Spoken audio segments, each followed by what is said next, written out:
8வது சங்கீதம் 5வது வசனம் வாசிப்போம். சங்கீதம் 8:5. நீர் அவனை தேவ தூதரிலும் சற்று சிறியவனாக்கி மகிமையினாலும் கனத்தினாலும் அவனை முடி சூட்டினீர். இங்க மனுஷனை ஆண்டவர் எப்படி படைத்தாருங்கிறத போட்டிருக்கு. இதுல ஒரு சின்ன திருத்தம் இருக்கிறது. நீர் அவனை தேவ தூதரிலும் சற்று சிறியவனாக்கினீர் என்று வரவில்லை, தேவனிலும் சற்று சிறியவனாக்கினீர். ஹல்லேலூயா. நம்ம எல்லாரும் தேவ தூதர்களை காட்டிலும் பெரியவர்கள். சிலர் சொல்லுவாங்க தேவ தூதரை பார்த்து அவங்க வணங்குவாங்க, ஜெபிப்பாங்க. அப்படி நம்ம செய்யக்கூடாது. ஏன்னா நம்ம எல்லாரும் தேவ தூதர்களை காட்டிலும் பெரியவர்கள். ஆமென். தேவனுக்கு கீழே நாம் படைக்கப்பட்டிருக்கிறோம். மற்ற உலகம் முழுவதும் நமக்கு கீழே இருக்குது. ஆமென். ஹல்லேலூயா. மகிமையினாலும் கனத்தினாலும் உங்களையும் என்னை ஆண்டவர் முடிசூட்டி இருக்கிறாரா? ஆமென் சொல்லுங்க.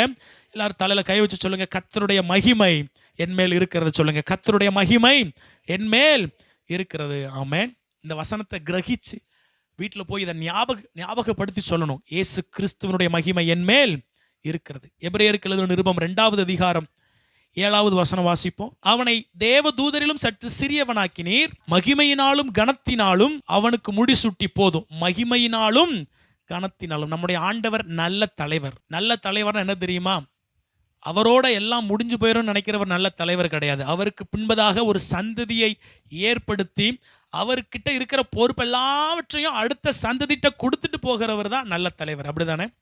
நான் உண்டு, நான் மட்டும்தான் உண்டு, என் குடும்பம் மட்டும்தான் உண்டு அப்படின்னு சொல்லிட்டு ஒருத்தங்க இருந்தாங்கன்னா அந்த குடும்பம் அழிந்து போனால் எல்லாம் அழிந்து போய்விடும். ஆனால் எனக்கு பின்பதாக தொடர்ந்து இது நடக்கணும்னு சொல்லி அந்த தலைவர் ஒரு காரியத்தை ஏற்படுத்துவார் என்றால், அடுத்த தலைமுறையை உருவாக்குவார் என்றால், அந்த ஸ்தாபனம், அந்த ஐக்கியம் ரொம்ப வருஷம் என்ன செய்யும்?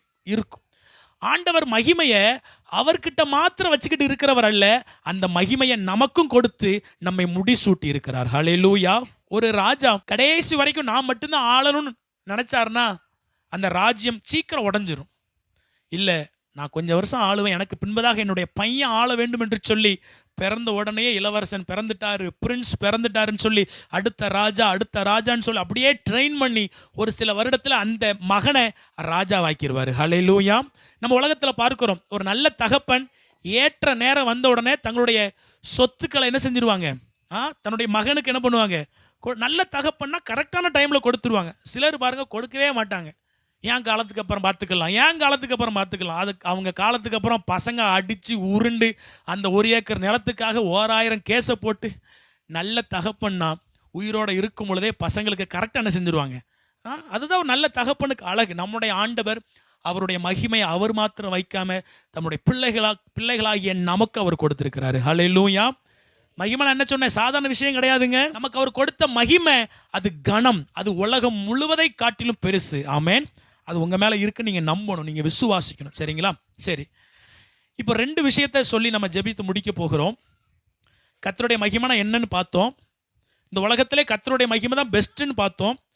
நம் மூலமாகத்தான் கர்த்தருடைய மகிமை இந்த பூமிக்கு வெளியரங்கமாகணும்னு சொல்லி கர்த்தர் திட்டம் பண்ணியிருக்கிறாருன்னு பார்த்தோம். அவர்கிட்ட பவர்ஃபுல்லான தேவதூதர்கள் இருக்கிறாங்க. உங்களுக்கு தெரியுமா? பரலோகத்தில் பயங்கரமான தேவதூதர்கள்லாம் இருக்கிறாங்க. எந்த அளவுக்கு பயங்கரம் பாஸ்டர்னு கேட்டிங்கன்னா, ஒரு தேவதூதனால ஒரே நேரத்தில் 1,85,000 பேரை கொல்ல முடியும். எத்தனை பேரை கொல்ல முடியும்? ஒரு தேவதூதனால ஒரு நேரத்தில் 1,85,000 பேர் என்ன செய்ய முடியும்?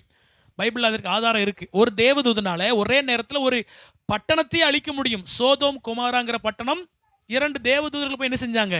அழிச்சாங்க.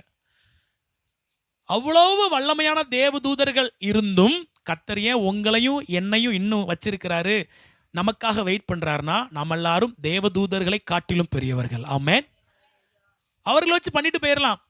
மிகாவேல் தூதனே போய் ஒட்டனத்தை ரட்சிப்புக்குள்ள நடத்துனா அவன் வந்து 2 டமார்னானா எல்லாம் என்ன செஞ்சிருவாங்க? கர்த்தரே தேவன் என்ன பண்ணிடுவாங்க? இந்த முக்கில் நின்று ஒருத்தன் உருவின பட்டயத்தோட நின்றுட்டானா எல்லாம் கோயில் பக்கம் வந்துடும். உண்மைதானங்க? போ அப்படின்னு ஒரு சவுண்ட் வந்துச்சுன்னா கர்த்தரே தேவன் வந்து என்ன செஞ்சிருவாங்க? நான் ஆண்டவர் நம் மூலமாகத்தான் செய்யணும்னு இருக்கிறாரு. ஹல்லேலூயா.